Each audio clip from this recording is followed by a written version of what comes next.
Greta is, I think, the single most cited person between, we've had a couple Frances Ha conversations and we've had numerous LADYBIRD conversations. I don't think there's actually a writer-director whose work has been more specifically cited as like, I really connected with this than her. And it's not one demographic of person who have said that. It's kind of a general millennial-ish age range, but like different upbringings, different racial backgrounds. She just, I mean, the A voice of a generation. We are kicking off. Perhaps, I don't know how you found this episode, ladies and gentlemen. Maybe we've already been talking for 10 minutes. I don't know. But we're going to arrive now at the official introduction. And I'm going to say, hello, everybody, and welcome back to Feeling Seen, the podcast that talks about the movies and the characters that makes us feel seen. And it may already be spoiled for you. We're doing a little non-trad this time around. But my co-host, who you perhaps already been introduced to, depending on how this conversation has been edited, is the writer and director. I didn't ask you how to pronounce your last name. Oh, it's Levack. Levack, okay. Hard ack. The writer and director Chandler Levack, who had a double day premiere recently of the movie Mile and Kicks, starring Barbie Ferreira, as well as the Sandler Happy Madison production Roommates, coming-of-age comedy. Also the writer-director of I Like Movies. Welcome to the show. What else do the people need to know about you before we get started that perhaps they don't already know from you, from our pre-conversation? Well, they might know that already that I don't drive. I live in Los Angeles. I'm almost 40. Okay. I'm single. All right. Let's lay it out. I'm Canadian. You mentioned the New Beverly. Is there something that you have made it a point to go to recently at a Los Angeles repertory theater that you've been like, oh, so glad to have caught this? Because you seem like I've reading you talking about your movie education, working at a video store, like the sort of breadth of and depth of titles I've seen you rattle off and get into. What is something recently in repertory that has been like, ooh, I really want to go see that? Well, okay, I'm trying to rack my brain. The first thing that comes to mind is this movie. What is it? It's a Fellini film starring Donald Sutherland. Oh. It's like Fellini's Casanova. Oh, okay. It's like a really crazy movie from the 70s, and I saw it at the Egyptian Theater as part of AFI Fest, and it was programmed, and there was a conversation afterwards with Guillermo del Toro. I heard about that. Yes. And it is one of the craziest movies I've ever seen in my life. It's just basically Donald Sutherland, like, having sex with various women, including a mechanical doll. Okay. For Fellini, like all right. 3.5 hours. It's beautifully shot, but the construction of it is so, like, they're so artificial. Like, it really reminds me almost of, like, a Powell and Pressburger movie. Like, there's these, like, incredible, like, just production design details, and the costuming, it's, like, very ornate and crazy and kind of, like, acid trippy. Mm-hmm. And I watched it because it's my ex-boyfriend's favorite movie. Okay. And I guess I was missing him or something, so I watched this movie, and I was like, yep, that's why it's his favorite movie. It's fucked up. It's crazy. But it's very beautiful and surreal and just deeply insane. Okay. Now I'm going to watch it. I'm going to watch your ex-boyfriend's favorite movie, and I'm looking forward to it won't have the added layer of, like, the gilded Egyptian theater with Guillermo del Toro, but, like, I look forward to putting this on at home. And we were just about ready to dive into your connection to Greta Gerwig. So I want to pick up that thread with you. You brought Frances Ha to us, and we're going to talk about your stuff. But if we're rolling into Greta, you said that this was a real, like, the kind of connection you felt when you experienced Frances Ha, I think you said watching it at TIFF, was just incredibly resonant. Why? Well, yeah, I mean, I'm a really chaotic, messy person. Okay. I think everyone who is friends with me would say that. And so when I watched that film, I was, like, shook to my bone. I was the same age as the character. Sure. There's a shot where she's standing in front of a storage locker, and I had just put all of my stuff in a storage locker, and it just, you know, like the way that film talks about money issues and friendship and constantly moving apartments and wanting to be an artist, but being scared to do the thing that you want to do and not knowing if you should do it anymore, if you even you ever did it. Yeah. Like I just related to that film so deeply. I think it's so funny, it's so romantic, but it's also like deeply, profoundly sad. Yeah. I love when she goes to France for like 72 hours For her like long weekend in France that she pays for on a credit card, and then she like sleeps in because she's jet lagged, and then there's an incredible joke where she just shows up at the movie theater, she just goes, "One for Puss in Boots." Like all of those things I feel like I've done in some, like I know what it's like to have like a friendship breakup that like hurts your heart more than like any kind of romance you've ever had. I know what it's like to like make some kind of like whimsical, spontaneous decision that only puts you more into financial debt and chaos. And to like, there's just so many quotes where she's like, "I don't even know if I'm a person yet." You know, I love that movie.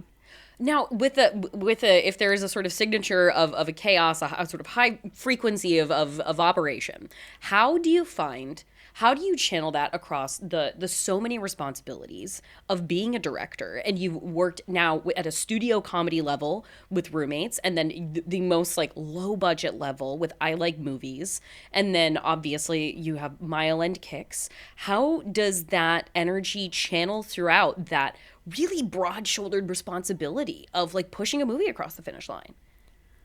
I don't know. I think you just kind of break it apart like piece by piece, right? And if you have really great collaborators and producers, then they kind of keep you on track. And I don't know. I find when I'm making a movie, especially in pre-production, I have like crazy tunnel focus because I just get like obsessed with all the details. And for me, the details of something are what makes something feel cinematic. Right. So I like get so inspired and excited about like, you know, locations and production design and casting and, you know, the costumes and every element of it. So yeah, I feel very focused and excited when I'm you know, in pre-production. Okay.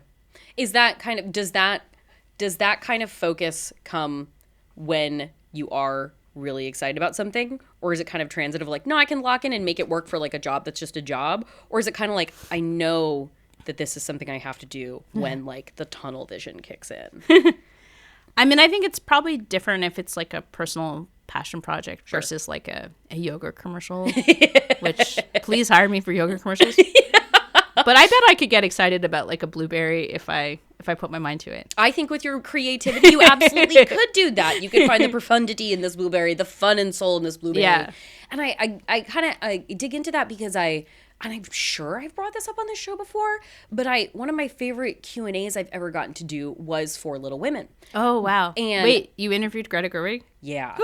No, it was, I got asked to do it, and it was like, there was like the really high profile. It was when it was coming out, and it was very clearly like the studio was like, we are putting this on a awards consideration track. So as soon as it premiered, they had a couple nights where they ran at the DGA Theater and the Directors Guild of America Theater here in Los Angeles. And the first night was like a really high profile night with like all of the stars. Florence is there, Saoirse's there, like all the women from this and my God, if you want a Q&A to pop like lightning, you put Florence Pugh up there to just like get everybody cracking, and Greta Gerwig as well. I did not moderate that when I went that night to watch the movie, and I was moderating the night after, and it was more of the craft pros. Amazing. So Alexandra Desplat was there about the score. Oh, wow. Her set decorator was there. I think her costume designer was there, and she was there, and Amy Pascal was there, who was incredibly satisfying to see her. Her hair is always that exact state of messy, like just this rich, powerful mover and shaker in Hollywood, and she kind of looks like she always like just stepped in from the sunroof and in like a crisp white suit. But that is neither here nor there. But when I got there, I always go say hi to people, like just like, hey, I'm doing the Q&A, it's nice to meet you. And normally there's like a nice little exchange, and we kind of go our separate ways. And I met Greta Gerwig. She was the first person there, her and her perhaps manager, handler. And I walked up and I was like, hey, it's really nice to meet you. I'm doing the Q&A tonight. My name's Jordan. And she was just like very gracious in meeting me. And then as soon as where I would normally like walk away, she just immediately included me in the conversation she was having. Oh, that's nice. And each person who arrived, she just like directed her gaze at them and like opened up the conversation further. Wow. And it was just like, oh, okay, we should all stay. We're all talking to Greta Gerwig about whatever it is we're talking about right now. And then I was so, it was almost dazzling to watch her in the Q&A, because there was the most kind of like she has this almost kind of like flibberty-gibbet way of talking. There's something very feminine and sort of very airy about the way she like jumps from point to point, which kind of conveys this bubbliness that I think is often not taken seriously in women. Yes. But as she's doing it, the precision and knowledge and like deep conviction and intelligence throughout every single thing she was saying. I was like, I am listening to like, I feel like I'm at a fun sleepover with someone reading me the fucking rule book on how to make a movie, pitch their vision, get people to not be able to deny you. Wow. But it just sounded like her in every word. There was like never a cosplaying of like a bad bitch. She was just like exactly who I would have imagined from watching Frances Ha. Yeah. But with the most incredible grasp on her creative vision and authority. And I was like, you are one of the most inspiring women I've ever seen. That is so cool. It was so cool. And I bet it's very disarming too for, anyone. Yeah.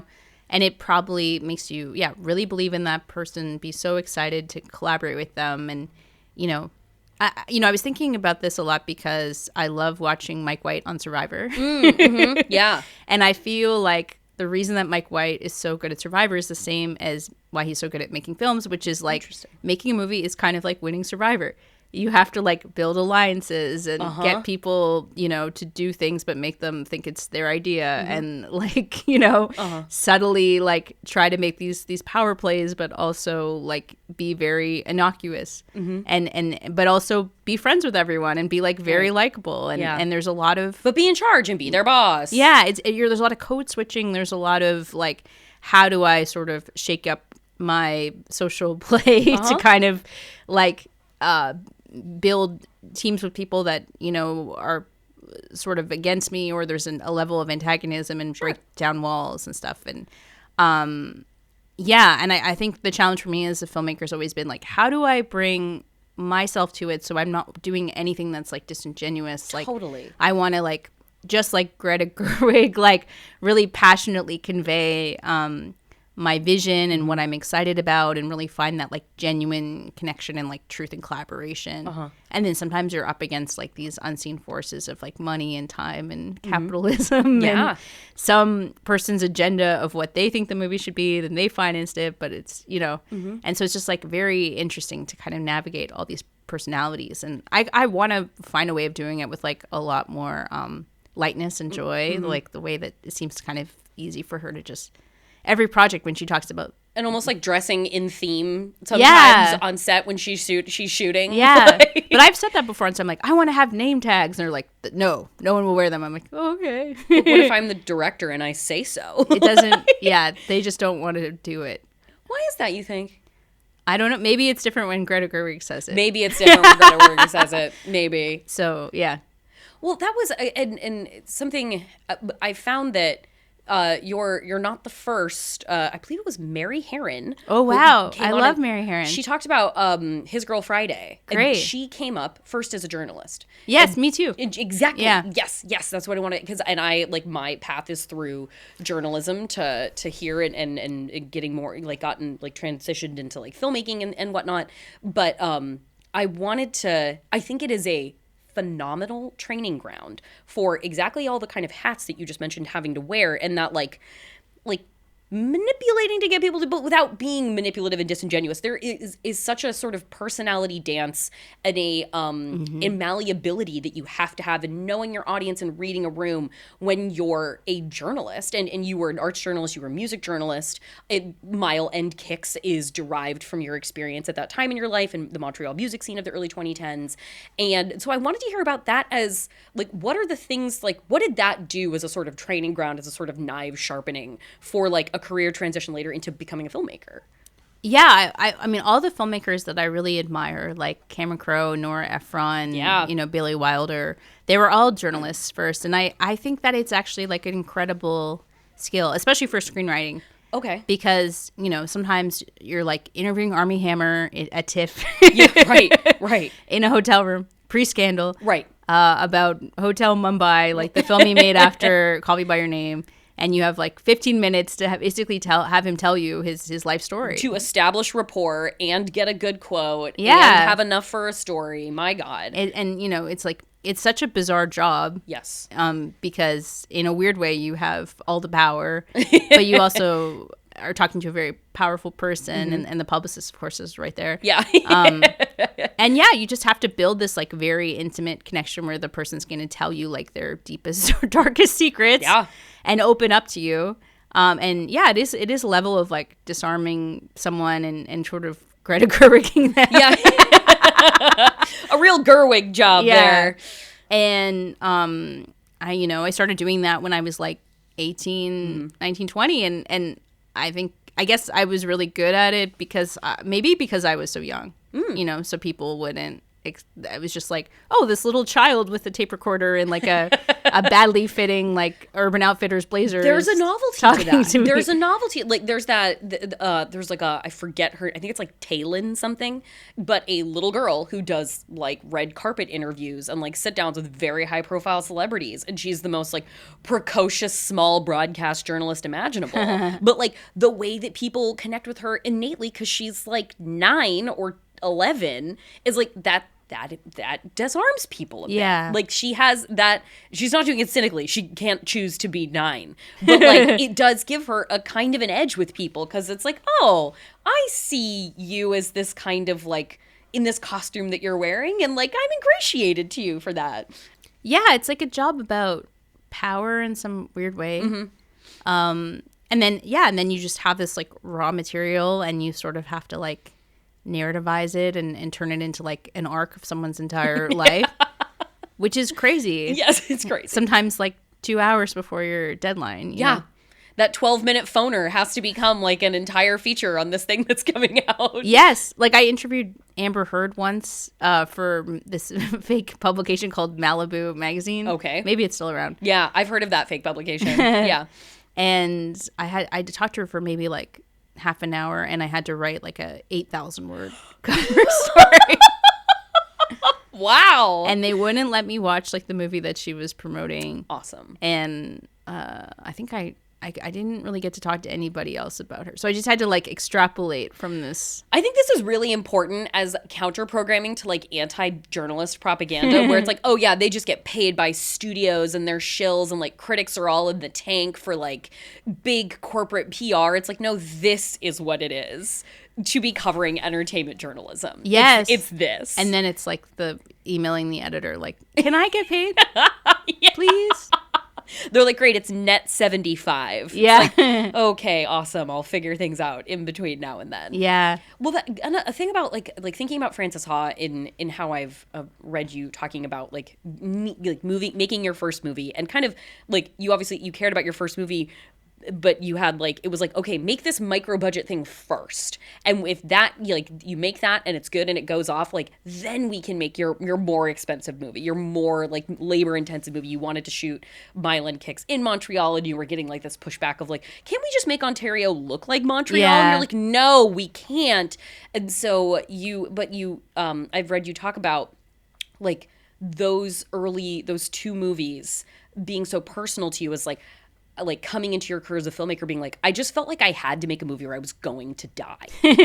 And I feel like when you watch, like, I feel like that is something about Greta Gerwig that makes her so incredibly resonant with the people that she really, really, I mean, she's obviously great at what she does and she's very heralded, she's Academy Award nominated, but like what makes her connect on like this intimate level, why so many people have brought her as a conversation topic to the show, is like, I feel like you watch the things she makes in it, it feels like she had to make them or she was going to die. Like, yes. That's how incredibly true it feels coming off the screen. Oh yeah, I mean, I remember watching like the A24 behind the scenes video of her directing LADYBIRD.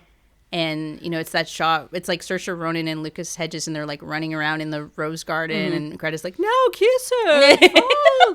And I was just like hysterically like weeping in a ball because she just looked so beautiful to me, and I was just like wanted that so desperately. Like that moment of getting to direct actors was something that you wrote, and I just felt like it was being like denied to me. Right. And I mean, everything that she said about making that movie. I mean, I was there at like the TIFF premiere in like basically the first row. Oh, wow. And just the moment of even seeing her walk on stage, like after the film and everyone's like applauding it.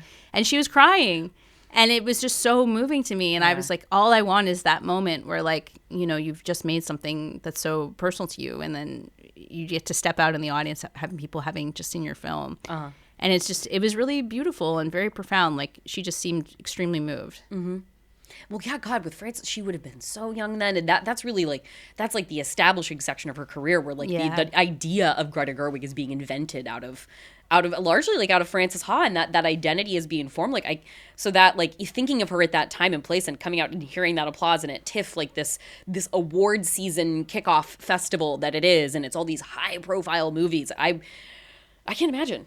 Yeah, I mean, I think it's interesting because she's obviously such a formidable filmmaker, and but her life has been kind of largely defined by these male collaborators that she had. Yes. I mean, she's so great in Yeast, the Mary Bronstein movie. Yes. Her first feature.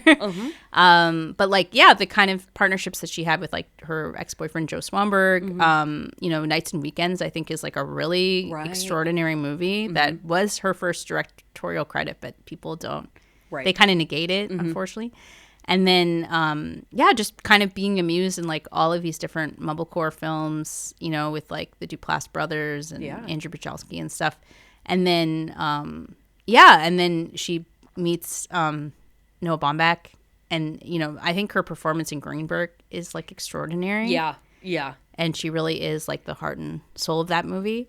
But then, once they start writing and directing together, I mean, it's funny because, Frances Ha is like a Noah Baumbach movie, but it doesn't even feel that way. Like, it just feels like, so not authored to by discount her. Him, I think of that as just like, or like the whole army of collaborators it takes to make a movie, but it just feels so much like she had a dream and then this movie popped into existence. Yeah, I mean, even the way they wrote it, because they co-wrote it together, and I think they would just trade off on like sections of the screenplay and sort of come up with like little ideas for scenes and be like, what if Frances like got a sandwich? Like, okay, I'm writing that. So it kind of almost felt like a series of like, I don't know, like New Yorker cartoons or something. And then they found it together. But I think I wrote about Greta. I mean, I've written about Greta a lot for the Globe and Mail. But I think I talked about how she kind of authored that movie, like even in the way that she like takes off her jacket, you know? Yeah. It's just like her physicality in that movie is crazy. It's like a Buster Keaton movie. And there's just so many little poignant moments and scenes that feel so true to life. Like when she's like, you know, like, oh, I can't go, I can't hang out, I got a big day. And then you see her like rushing to eat the egg sandwich and then the bank is closed. Like, I know what it's like to just be so like, you have all this drive and desires, but you just kind of, there's like this kind of depression and like atrophy that just comes over you. Yeah. And it's, you know, with like hearing you talk about like I like movies and Mile End Kicks, like I like movies about like a very young guy, like a teen working in a video store, and this draws from your life experience as well. And like read you talking about it, it's like that's a movie that like I am looking back on and like sort of processing the experience of that being me, and then with Mile End Kicks, like looking back on your 20s and processing that experience from a distance of that period of your life. And I wanted to hear about these very sort of intimately infused projects and writing with them with that perspective of like, would they have been very different like screenplays, movies, if you had like tried writing them right in the heat of the moment as like they were happening? Well, I wrote the first draft of Mile End Kicks like basically 3 years after the sort of Joker origin story of the movie. Like, it just took me a decade to make. So I wrote the first draft when I was 27, and you know, it's kind of about the summer that I was 24. So I really wasn't that far removed from it. And then just over the decade that it took me to develop the movie, I think it changed a lot. But there's a lot of scenes and quotes and sort of beats that kind of never changed. I was going to ask if the evolution of it over those years, if there were tonal shifts of that, or if there were sort of like, I guess like a potency that or a sharpness that something would have had. Like now I see that a little bit differently with time. But what were some sort of like key elements of its growth over the period of time that you had to sit with it? Yeah, I mean, I think it started as a bit of a genre exercise. Like, I love rom-coms, and Cameron Crowe is my favorite filmmaker, and I kind of just wanted to... I'd never written anything for myself necessarily. Like, at the time that I was 27, I had been... basically, I started my film career as a music video director with a guy that I'd gone to the Canadian Film Center with, and we were dating, and we made like 10 music videos together, and then we broke up, and then we kept working together, and it was really unsustainable for me. Sure, yeah. And so I think, that basically that partnership dissolved, and then about 2 or 3 months later, my friend was going on his honeymoon to Thailand with his wife, and he needed someone to like look after his cat for a month in Montreal. And for the first time in my life, I was like, okay, what if I just spent this month like writing a screenplay? Like, I'm not going to take on any freelance work. Right. I'm not going to look at social media. I'm just going to like write and read and like consume movies that inspire me, and just like only write the script. And so that whole month, that's all I did. I wrote the first draft of, at the time it's called Anglophone, Mylan Kicks. I did read something where like there was feedback of like, you can't call it this. Americans don't know what Anglophone means, and they're not going to watch it if you call it that. Yes. Yeah. Sorry about that. That's okay. I think it's probably for the best. And also the Mylan Kicks shoe store in Montreal. Thanks for letting us use our name. Yeah. Yeah, and I think for me it was just sort of creatively inspired by like films. Like, I love hangout movies, and I love rom-coms, and I love music movies. So it was kind of like a way to like put all of these films that I've always loved together, and then sort of tell, I guess, my own story. It wasn't so much like me processing stuff, and then the more drafts I did, the more it was like, oh yeah, that relationship with that musician was very confusing and sort of painful for me, and like it's hard to like live in this place that like doesn't really want you to be there, and I don't know. I mean, over the 10 years that I kept trying and failing to like live in Montreal, yeah, it became this place that has like huge symbolic resonance in my life. Yeah. And I mean, I love that neighborhood, and I think it's so cinematic, especially in the summer. So it became more frustrating because the film felt more and more impossible to make.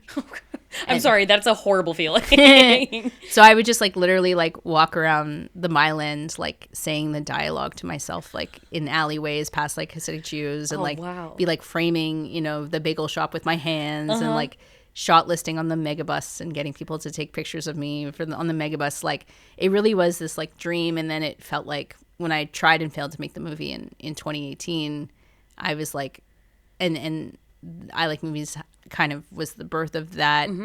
Yeah, it was weird to return to it because I was scared that maybe it actually wasn't good. Right. And that all this huge investment of like time and energy in the project was like a waste of time. And I wasn't sure if I even related to it anymore. Right, yeah. Yeah. When you actually started getting to make it, could you feel that sense of almost like a decade of pre-production? Was it like, wow, I've actually worked on this like a lot already? Or did it feel like starting as fresh as it was when you and also what was that like to finally be like get the green light to make that movie? Oh yeah. I mean, it kind of came really fast. But yeah, I was like, oh, well, I already have like a 50-page like production design document. Great. And I already have like, all of the songs that I want soundtracked for the film in like a Spotify thing that I've been like curating for 10 years. And yeah, I think, but I'm really glad that it worked out the way that it did, because I don't think if I had made it at that time as my first feature, it would have been a good movie. Sure, okay. And I wouldn't have had enough money to make it properly, and I wouldn't have had like this cast and this group of collaborators, and the experience of having already made another film. Well, and then it was I Like Movies that got the attention of Adam Sandler. That got you the call of like, hey, he wants you to pitch yourself in this movie that's gonna happen. And then it sounds like it was totally overlapping. Like you finishing Mylan Kicks in its post-production and shooting Roommates Like at the same time. At the same time, and I've read you describe it as like it was like you got dropped into like a multiverse layer that like you shouldn't have been in. Yes, but that like I really liked in how you talked about like I was reading you talking about Adam Sandler saying like the thing is he's an auteur filmmaker, and you were like, and it's really great to work with a guy who like actually thinks that women are funny. I'm a huge fan of You're So Not Invited to My Bat Mitzvah. Great film. So I was really excited about Roommates. And the joke density of this movie, I was like, shit, this is a Happy Madison. But what is it like walking in and being like, all right, I've got to shepherd a Happy Madison movie through? It was really exciting. I mean, it was just such a gift to get to spend like a whole year with Adam, like my hero, and just like learn how he thinks and what he thinks is funny. And you know, he gave me like a lot of creative leeway to kind of let me cook as well. And I think he really cared what my instincts were about, you know, the script and the casting and just how it should look aesthetically. And but yeah, it's funny because I feel like when you think of Happy Madison movies, you think of Adam, you don't think of like Sure. all the people who directed them. But he's had like collaborators that he's worked with for his entire career. Like my production designer did Billy Madison. Wow. Holy shit. And he's like a lovely, amazing person and has done like everything. I mean, he designed Hell in Little Nicky, you know?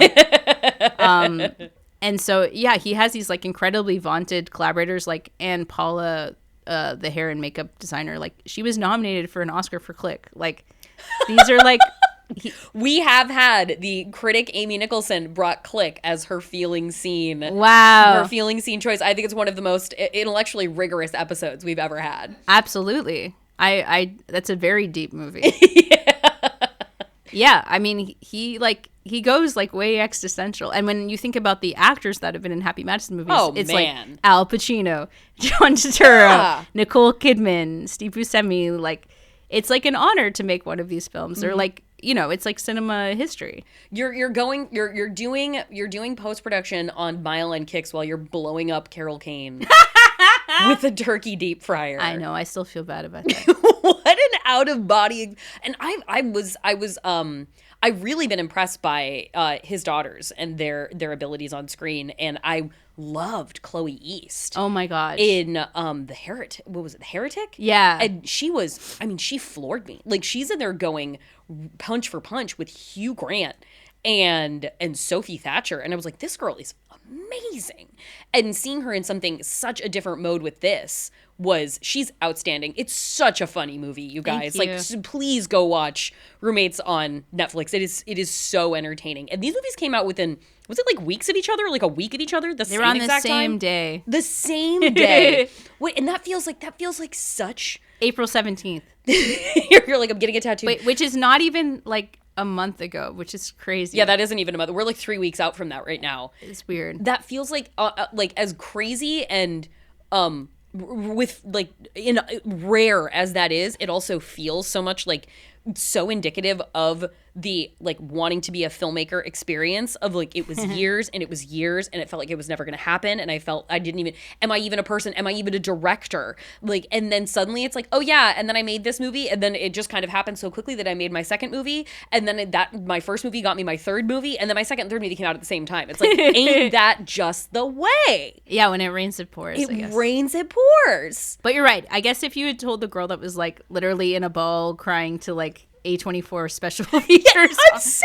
on YouTube that like you'll make a movie and then you'll have two movies come out on the same day and one of them will be like an Adam Sandler movie, I would have been like, girl, what? One of the things I've enjoyed most, like personal bias, that I've enjoyed most, like reading interviews with you, is it is conversations with you and like your touch point, like you have a, like I mentioned like before, like your vast like appreciation for like such a broad swath of cinema, but I just like I feel the millennial coming through. The like unfortunate. I mean, I'm 40. Like I am squarely an elder millennial. I have made a gargantuan part of my personality talking about the sociology and politicization of millennial era horror. Like that's like a huge part of who I am. So when I read something that just feels so of my generation, I get so happy, especially when it's women talking about it. When you mention like, oh yeah, well, Almost Famous, it's like, yep, had that poster on my wall. And talking about growing up with Adam Sandler, like I feel like we don't know each each other we've never met, and I feel like this incredible sense of pride in your success, because I'm like, our ladies are out here doing it. They're out here fucking crushing it, man. That's sweet. I mean, I love cinema, and I kind of feel like my job is to consume everything. Yeah. And I just watched like The Devil Wears Prada 2 Sure. at the Alamo Drafthouse alone. But I'll watch like The Bridge on the River Kwai or like some Ozu movie. Like, I just kind of want to know it all. And I mean, that's the pleasure to me. And it doesn't mean that I don't get like bored or, but I think it's like your job as a filmmaker. Yeah. Like to watch like that print of Titicut Follies at the Los Feliz 3, and like you just have to know about everything, and you don't know when like inspiration is going to come. Mm-hmm. Yeah. And it is really fun and rare when you just like watch like, I watched like The Lady Eve a couple weeks ago, and I was like, holy shit, this is like the best movie I've ever seen. It's so like, my wife is younger than me, and I get so excited when she has like a friend who really came into her, like she really wanted to like get into her like sort of cinephile era, and really committed to Letterboxd, and like has her AMC A-list subscription. And I get so excited when she wants to talk to me about like this movie that she just saw that blew her. Like, I remember when she saw talking about like Eternal Sunshine when she saw it, and I was just like, and it's like, yeah, man, I remember how I felt when I watched Eternal Sunshine. And just that sense of, because I've read you talking too about like, the working at like a Blockbuster, those 10 free rentals a week, and that like the sort of the incentive to make sure you watch the thing that you brought home. Yeah. Otherwise you paid for it for no reason, and you're going to have a late fee if you don't bring it back on time. Yeah. And there being like stakes. Yeah. Having like skin in the game of like finding a movie then. Yes. And how that even that process of discovery at that time kind of like helps things like put its hooks in you, I feel like, a little more, as opposed to like, the scroll and select kind of act. Oh God. I mean, every movie on like a streaming service feels, I shouldn't say this because I just made a movie for Netflix, utterly disposable to me. Whoops. I'm still telling you to go watch Roommates, you guys. I've been laughing about it for a couple weeks now. Except for Roommates, which is a masterpiece. As is every other Happy Madison movie on Netflix. Yes. I mean, watch. I love this. I love the Happy Madison channel of Sarah Sherman playing like position, like women of authority for youth. Like she's I think she's the why am I forgetting the name of the Jewish religious leader? A rabbi. Yes. She's a rabbi in You're So Not Invited to My Bat Mitzvah. She's like a dean. She's like a college dean in Roommates. I guess what I mean is like last night I really wanted to watch a movie. Mm-hmm. And I was on Netflix and I clicked on Schindler's List. And I was like, I'm going to watch Schindler's List for the first time tonight. And then I didn't watch it and I looked at my phone. And I'm like a cinephile. Yeah. And so that's it. That's really it. Yeah. Yeah. It's like what, and I was just watching like women in LA talk about the hamburger that they ate or whatever garbage just pops up on my algorithm. This is like a shame. It's like a shonda. And I don't know what's wrong with me. But it's like if I'm not watching Schindler's List on Netflix, who is? Yeah, like you're somebody who's going to go to the Arrow and watch Playtime. Of course. A Jacques Tati film. I literally did, yeah. I was there too. I love that movie. I was there too. It's so beautiful. And that was one where it was like, of course, like, not that I wouldn't watch it in another circumstance, but when I saw that I could, I'd never seen it before, and when I saw that I could, the Arrow was like, I have to go, because I don't want to watch, which is exactly how I felt about like the first time I'd never seen Lawrence of Arabia, but I was like, there's no way I'm watching Lawrence of Arabia on Tubi with ads, because it was on Tubi, at least at the time. Yeah, I mean, you have to watch it on 70 millimeter. Exactly. When I knew that the annual 70 millimeter fest at the Arrow, they often play Lawrence of Arabia, I was like, I'm waiting for it. I love that movie. I think Peter O'Toole is so interesting in that film. His performance is like crazy. It's one of those like, and not to like force the line back to Greta Gerwig, but like that is what I feel watching the Peter O'Toole in that is there is this. It's the same thing. The same track of thing that I felt recently watching Mother Mary and my God, Anne Hathaway, a thespian of our time, but the experience specifically watching Michaela Cole, where everything she does feels so spontaneous and undirected that it's like no one helped her.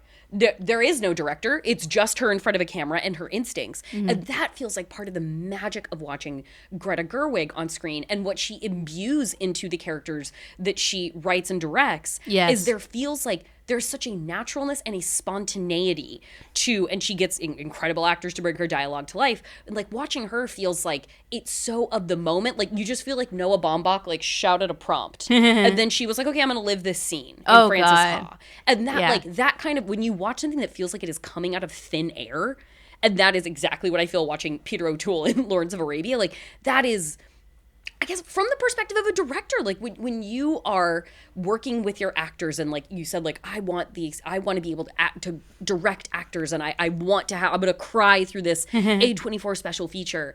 Like, I don't know are you working toward trying to like build that sense of spontaneity, or like how as a director are you an intermediary for that naturalness? It's a great question. Yeah, because I think... Because it's so belaboured, and the minuteness and the obsessive detail and all this preparation to have something feel lived in and completely uncontrived. Yeah, it's so true. I mean, it's a weird, like, energetic exchange, you know? Because it's like a dance, right? And, like, sometimes you, like, get it and you, like, give, like, the note and it, like, opens something up and someone gives, like, a magic take. Right. And it's just, like, a pleasure to behold, and you feel, like... whatever like little tiny like interference you did, like it just kind of created something that is more alive. Got it. And then sometimes you've said too much, and you see the actor get in their own head, and you just feel this like huge burden of like responsibility. Like I ruined it. I like stamped on a fire, you know? Yeah. And so it's like it's so hard to like think with foresight. Like the only ways that I think you can do it is you just have to be like incredibly present and just like watching. Okay. And like, and just sort of, it's like a do no harm kind of thing. Like you have to figure out like when is the right point. And I think, it's very delicate. I mean, ideally what you want is just, I think it comes down to casting. And if you cast the right person, like... Congratulations on Barbie Ferreira. Oh my God. By the way. She's extraordinary. I mean, to see, like, speaking of, like, you having 2 movies coming out, like, April 17th, Barbie Ferreira having Faces of Death and Mile End Kicks coming out so close together, her giving 2 radically different performances. Euphoria did her dirty. But the fact that her her ability getting let down by that show and it freeing her up to go out there and have other jobs and do other things, her range, her skill, what an incredible talent to watch. Yeah, she's just amazing. Yeah. Great get. Like as you've noted, like a Tumblr girl for the ages. Like the iconography of Barbie Ferreira in her own right. And is there, by the time you get to the point of directing your actors with story, with narrative that is rooted in your experience, is there sort of with the whole production happening, is there enough of a sort of arm's length between your experience and someone being your avatar, but them being their interpretation of what your experience that you have penned is do you have to kind of divest yourself from your role in the material at that point as like a personal aspect, or by the time you're working with actors, is it like, nope, it's a different living being and I'm not like hung up on like, this is how it happened to me, so this is what I need you to do as an actor? I don't know. I mean, it's kind of, I think with I Like Movies, it was different just because of the gender swap. Sure. And because as much as Lawrence is sort of like the most worst version of myself as a teenager that I could ever write. And I'm kind of more like the Alana character in the movie. And it was sort of like my 30-year-old self talking to my 16-year-old self in that film. I think, it's funny because like, I don't think if you'd ask me like, who should play you as a teenager, I wouldn't be like Isaiah, but Isaiah just actually was the best person. And remember my mom like being on set being like, it's hard to watch because he's just so much like you. And I'm like, what do you think I'm like? You're like, I just said I wrote the worst version of my teenage self. She's like, it's so weird. It's so much like you. Great job, Isaiah. Yeah. And we just had like such a, I don't know, like kind of soul to soul connection. Good. I mean, I would give him notes, but there were more like technical notes, like, you know, like longer pause. Yeah, or, like, hit the VHS rewinder with more aggression, you know, or like cradle this DVD like it's like you're a baby bird. And then with Barbie, I think because it's just like, I love to be able to look back like, this is a movie about my 20s. I'm Barbie Ferreira. I know my friend Alex was like, wow, it's like a yassified version. I'm like, I know. I'm going to cast like the most beautiful model in the entire world. Like literally like a woman that is just so gorgeous. Some like I think one of the California gubernatorial candidates in one of the debates recently was asked like, who would play you in a movie, and he said Jason Statham. It's like that like level. It's like, I'll be Barbie Ferreira, thanks. Like, yeah, awesome. I'll be Emma Stone. Like, I'll be Emma Stone. That sounds fantastic. I mean, I was a vision in those disco shorts though when I was 24. I don't doubt it. Undeniably. But yeah, I think, but I think she really took it seriously, and she learned a Canadian accent. And, wonderful. And I think, the experiences of the character, like she related to it. And, one thing that's so cool about Barbie is that she's just such an artist in her own right. Like she's collaborated with so many incredible filmmakers and photographers, and she's like a fascinating veteran career. Yeah, she knows so much about art history and film and music and just pop culture, and she's been like kind of creating a career for herself since she was 15. So, and I think even younger, like when she was like and like acting as a kid. So it's like I wanted someone who had like a certain degree of like life experience. I think it's hard when you're talking to actors and all they know is like being on set. Yeah. And they haven't really done anything other than that world before. And it's like really great when you can find someone who, she's a very soulful person. Well, I know that we're coming up on time, so I want to make sure to get in something we referenced before we started filming anything. I want to hear about how you feel connected to the Louis Anderson show baskets. That is not something I have seen you mention in interviews where I've read you talk about so many movies. What about like fascinating baskets? Tell me your thoughts.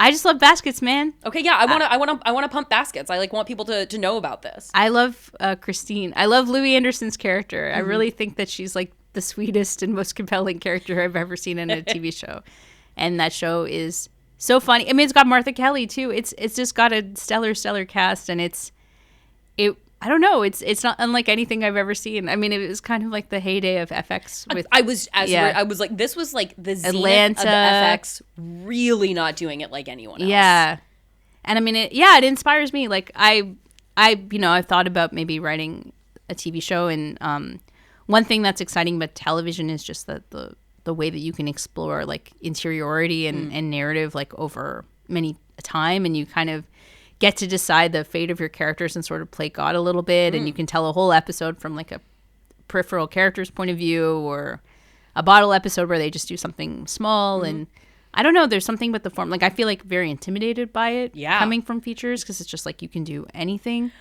Anytime people tell me about like when they're pitching TV, like they explain to me like the Bible and the 5 seasons, I'm like, oh, so TV's impossible. TV's impossible, and it is like getting a show made is a feat of magic. Got it. The scope of it is crazy, unbelievable. But I think also, I don't know, there's like, it's like feels like the most literary of all, film and media or whatever.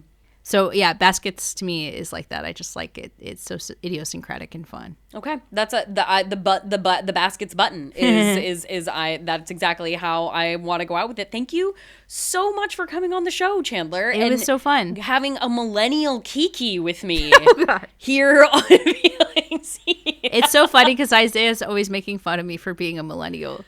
He just like roasts me super hard. Yeah, my wife is younger than me, so I get that a lot. Yeah. I get the way I get put on blast for my emoji use. And for the fact that I still like GIFs. I'm living this life every day. Yeah, he's like, have another avocado toast, Chandler. But take another BuzzFeed quiz. But yeah, I mean, I guess I'm millennial representation matters. Yeah, millennial representation. There have been too many Gen X men making their homages to 80s boy adventure movies. Wait, that's true though. Yeah, millennial, like, one of my favorite things I read in an interview with you was you talking about like a younger person like watching, like, yeah, like it was so like like millennial optimism coded, like totally post Obama, and you're just like, yeah. Okay. Yeah, I mean, that I think it's cool that, I mean, first of all, Gen Z is going to save cinema. They're like the only ones going to the movies right now. Yes. They're like rescuing cinema. They're rescuing the theaters. They're very curious about millennials and indie sleaze and whatever the hell we were doing in 2007, hanging outside of American Apparel's. And so, yeah, I think it's interesting to like have them be like, wow, that owl necklace was so aesthetic. And I'm like, girl, that's just what we wore. Like, unforged. Like, like, yeah. And, but I mean, for me, it was very fun and kind of sacred to like recreate all these things. And like, my costume designer, Courtney Mitchell, who's a true genius. Like, amazing. She just did an interview for the New York Times about, our costumes and just like, yeah, like the art form of finding like the perfect, you know, deep V from American Apparel. And like, we were like, we cannot go like, just get the knockoff. We have to like literally go to like a Quebecois dry cleaning service and find some weird guy that has like 75 of these things and buy them, because like the drape of the fabric and like the weird. I'm so sorry that I did not wear a deep V that I still have from American Apparel for this interview. I should have done that. Yeah, I don't know. I guess for me that's why I'm so obsessive as a filmmaker about like production design and costume, because on my own personal shit, because for me it's like I just want to like go back into a memory, and I think films for me are like about going back into a memory, and like I like movies, like all the sort of tactile things that I remember about like working at the video store that I can't do anymore, like take a little cart full of like DVDs that are kind of sliding and pushing it against the carpet and like hearing those sounds. Like I just wanted all those experiences again. I wanted to like rewind VHS tapes and like and it's all based on like I did have to wear a sash that said like Spider-Man 3 available 2 on DVD. Spider-Man 2, I'm old. Available now on DVD, and like walk around a video store for like 5 hours, and every single person I'd have to be like, are you a rewards member? And they're like, no, leave me alone. I'm on a date with my girlfriend. I'm like, okay, well, have you seen the movie Babette's Feast? And they're like, leave me alone. And that was just like how I spent like the loneliest year of my life. Yeah. And I felt like that was interesting, you know, and I don't know. I think there's just like something fun about like reclaiming like dark periods of your life and immortalizing them with Canadian taxpayer money into cinema. And I hope I get to keep doing it. Yeah. I hope you get to keep doing it. We hope you get to keep doing it. And thank you again for joining us today on the show. It was a pleasure. Frances Ha forever. Frances Ha forever.